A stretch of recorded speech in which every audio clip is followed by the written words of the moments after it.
My name is Kim Holl. I'm a plein air painter. I've been painting outdoors for about 10 years now. My name is Alice Weil. I'm a plein air painter. I've always admired the early California Impressionists, always.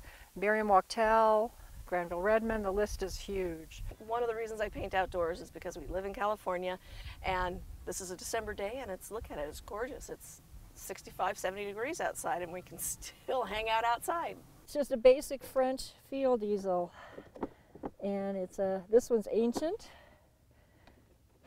It slips, but it gets the job done.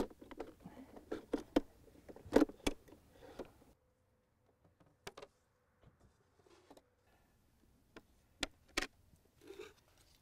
little white.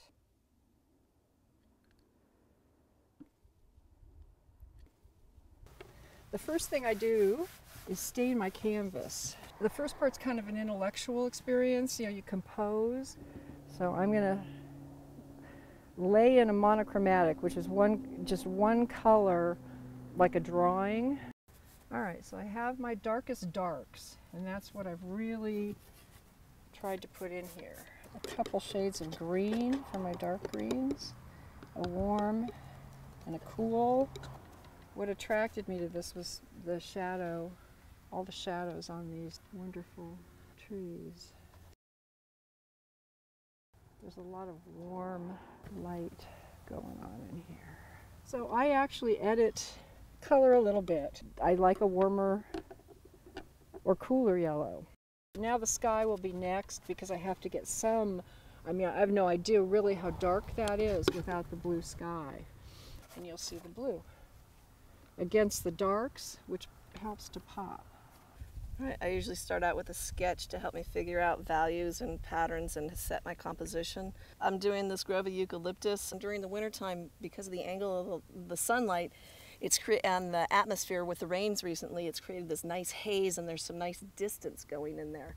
Now from my sketch, I'm going to kind of block in some of my main lines. I'm moving away from doing a monochromatic, and I go to direct local color earlier rather than later, because I like to create this kind of drip, almost like a watercolor effect. So I'm working really, really lightly right now, and I'm just trying to establish the directionality of the different planes that are out there. So I've lost some of my darks in here, and I'm going to go back and reestablish them. And as you can see, when I refer to the wet on wet technique, you can see it's dripping, it's wet, I'm letting it move, I'm trying to move with the flow of the paint. I'm looking for creating more color harmonies and more subtleties, and so that when there is a contrast, it really pops out at you.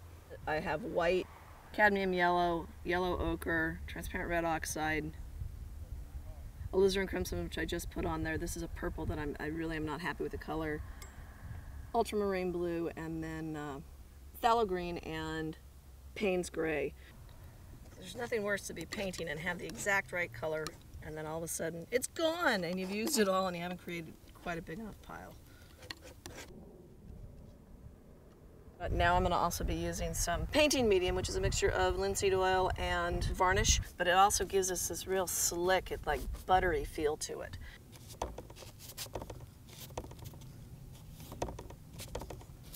I like some of the patterns that are happening in the background from the first layer with all the drips, and I'm working really hard to not lose them and to keep that transparency that's there.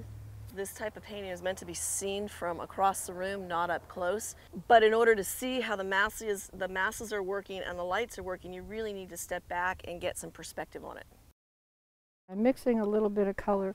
The sun is on the trunks of those eucalyptus trees, so they're really light, which is surprising. So they look real, a little leaf over it. All right, now I'll work in the foreground. This is where I lose it a little, often. That's a strange color out there. It's almost lavendery.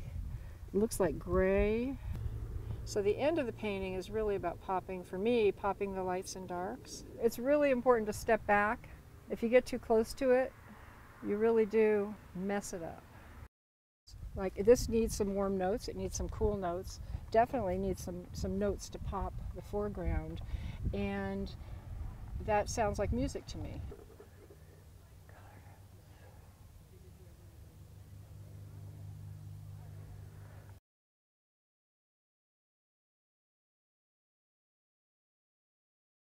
I'm working on some of the color subtleties, and I've laid in the far mountains and then some of the trees that are in the distance. They're not strong shapes right now, and so I want them mystical, for lack of a better word. There's lots of layers, and you get spontaneous reactions and spontaneous things that happen with the palette knife that you just can't anticipate, and it's mixing a lot of the colors that are already there, and it helps create those subtle harmonies that I'm looking for. I'm trying to blend some of the edges so they're not quite so harsh, and I find the best tool is my finger.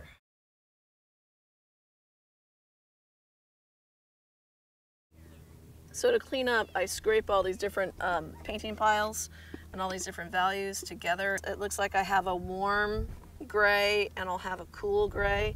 So it looks like I'm going to create a green pile over here because I don't want to contaminate. Once you get green and stuff, it just spreads all over the place.